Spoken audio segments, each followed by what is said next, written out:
हमारी पहचाने हैं वह जनता के संघर्षों के लिए ही बनती हैं और बदलती।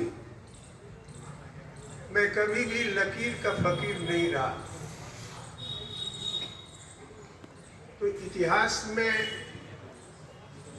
उस दौर के साक्षी हैं हमारे अरुण जी। जब हम हॉस्टल में रहा करते थे, हमारा कमरा खुला रहता था। सभी सरोकारी लोग, विभिन्न विचारधारा के लोग हमारे यहाँ आते रहे और उस सब कमरा उनका स्वागत करता था। मैं आप लोगों से थोड़ा समाजवादी मित्रों से भी और गांधीवादी मित्रों से भी कहना चाहता हूँ कि अभी के दौर में हमने जो ये फैसला लिया है रोजगार और सामाजिक अधिकार अभियान का, यह किसी पुराने प्रयोगों की पुनरावृत्ति नहीं है।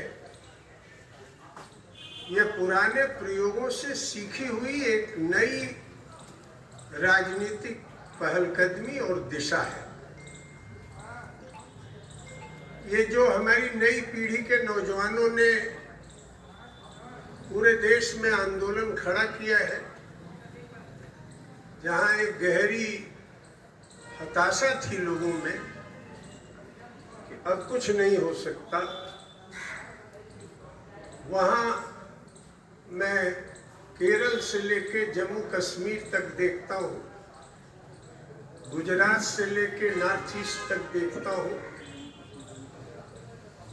एक बड़े बदलाव की उम्मीद भी बनी है और लोग अपनी उम्मीद के साथ, जनता के साथ खड़े होकर अपनी बात उठा रहे हैं। तो पहली बात मैं ये कहना चाहता हूँ, हर दौर के अपने अपने नारे होते हैं।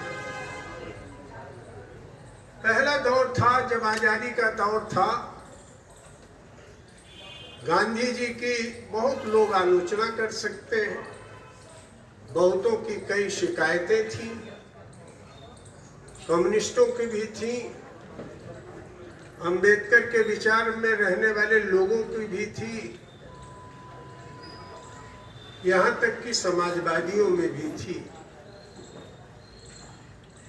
लेकिन एक बात समझने की जरूरत है, हर दौर में उस दौर के लायक कौन सा नारा काम करता है।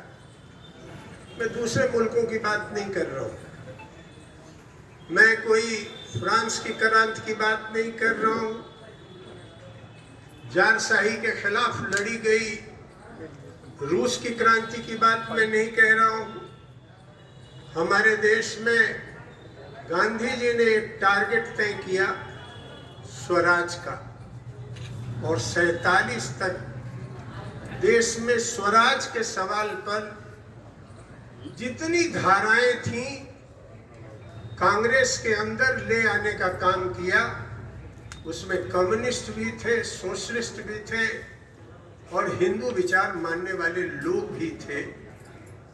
अगर जिसने स्वराज को स्वीकार किया, आजादी की अवधारणा को स्वीकार किया, वो सब लोग गांधी जी की अगुवाई में क्रिटिक होते हुए भी उनको उन लोगों ने स्वीकार किया। गांधी जी की तो बड़ी आलोचनाएं हुई, उनकी 100 की परीक्षा भी की गई, वो अपनी जगह, लेकिन स्वराज के काम को गांधी जी ने पूरा किया। 60 और 70 के दशक में हमने देखा क्या कम्युनिस्ट, क्या सोशलिस्ट, यहां तक कि डॉक्टर अंबेडकर भी जो राज्य को संविधान के दायरे में संबोधित करना चाहते थे, वो अभी एक संवैधानिक समाजवाद की बात करते थे। समाजवाद की एक लहर थी। हर नौजवान, चाहे वो हथियारबंद संघर्ष की तरफ गया हो या वह लोहिया जी के साथ खड़ा हो, जयप्रकाश जी के साथ खड़ा हो, सबका एक मोटो था, समाजवाद। मैं अपने साथियों से कहता हूं कि ये नई पीढ़ी आई है, पूरा सम्मान है आजादी का, पूरा सम्मान है समाजवाद का, लेकिन इस नई पीढ़ी को पढ़ाने से ज्यादा उनसे पढ़ने की जरूरत है। नई पीढ़ी ने एक नारा दिया है कि हमें एक जवाबदेह सरकार चाहिए, एक पारदर्शी सरकार चाहिए, एक जवाबदेह विधायक चाहिए, एक जवाबदेह जिला अध्यक्ष चाहिए। पार्टियों को भी जवाबदेह बनना पड़ेगा, संवैधानिक संस्थाओं को भी जवाबदेह बनना पड़ेगा। यह नारा मैं आज देख रहा हूं असम से लेके केरल तक गूंज रहा है। We need a responsible, accountable government and institution in India. इसी को ध्यान में रखते हुए या इसी का पूर्वानुमान करते हुए हमने ये नारा दिया था कि जो सामाजिक और आर्थिक विषमता है और जो बुनियादी आम आदमी के मुद्दे हैं, राजनीति आवारा हो गई है, राजनीति बहक गई है, घृणा और नफरत की ताकतें राजनीति का दुरुपयोग कर रही हैं। राजनीति को फिर खींच के उसकी धुरी पर लाया जाए और हमने यह तय किया कि रोजगार और सामाजिक अधिकार इस दौर का एक बड़ा बैनर हो सकता है। और जैसे कांग्रेस एक बड़ा दौर में बड़ा बैनर था, उसी तरह से रोजगार और सामाजिक अधिकार अभियान भी एक बड़ा दौर बने। और आज जब मैं मिर्जापुर में देखा, साथी अरुण, आपको बहुत बहुत धन्यवाद। और धन्यवाद क्या, आप तो हमारे सहजीवी हैं, सहकर्मी हैं। यह काम आज आपने किया है यहाँ, वो उसी धारणा में सभी लोगों को आपने यहाँ जुटाया। हमने ये कहा कि जवाबदेह सरकार का काम क्या है? केवल धन उगाही करना, विधायकों को भ्रष्ट करना, मंत्रियों की खरीद फरोख्त करना, अडानी और अंबानी के यहाँ जाके चरण छूना, उनसे धन उगाहना, क्या ये काम यही आज की राजनीति का है?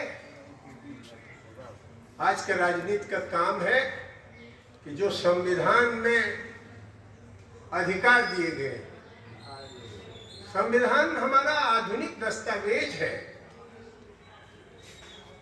जैसे पंडित नेहरू ने कहा, संसद हमारी आधुनिक मंदिर है। इस संविधान से बड़ा कोई भी दस्तावेज हमारा नहीं है जो राजनीति के क्षेत्र को चुनता हो और एड्रेस करता हो। हमारे जितने भी धार्मिक ग्रंथ हैं वो धर्म के क्षेत्र के हैं। राजनीति में कभी भी दखल देने की बात हमारे यहाँ ऋषियों मनीषियों ने नहीं किया। चाहे वो वैदिक परंपरा रही हो या श्रवण परंपरा रही हो या लोकायत परंपरा रही हो, कभी भी राजनीति को भ्रष्ट करने और अंततोगत्वा धर्म को भ्रष्ट करने की इजाजत इन लोगों ने नहीं दी थी। तो हमने ये कहा कि संविधान ने हमें अधिकार दिया है। जो हमारा प्रियम्बल है, जो हमारा प्रस्तावना है, उसमें साफ साफ जस्टिस की अवधारणा है, इक्वालिटी, फ्रेटर्निटी और लिबर्टी की बात है, राइट टू वर्क है। और एक और बात आप लोग ध्यान दीजिए, साफ साफ लिखा है, सत्ता और संपत्ति का संकेंद्रण कुछ हाथों में नहीं होने दिया जाएगा। लेकिन आप अब देखते हैं, कोरोना पीरियड में आज भी हमारी जो आम आदमी की आमदनी है वो गिर रही है। लेकिन कोरोना पीरियड में भी 200-250 घराने हमारे देश में थे और बाहर के मुल्कों के लुटेरे थे। उनकी अथाह पूंजी बनी, 30-30 गुना पूंजी उन लोगों ने बनाया। हमने कहा संविधान ने कहा है शिक्षा, स्वास्थ्य, रोजगार, ओल्ड एज पेंशन, और जिनके लिए छत नहीं है उनके लिए बसने और घर बनाने भर के लिए जमीन। ये हमारे कुछ बुनियादी अधिकार हैं, ये हमारे संविधान में दिए गए हैं।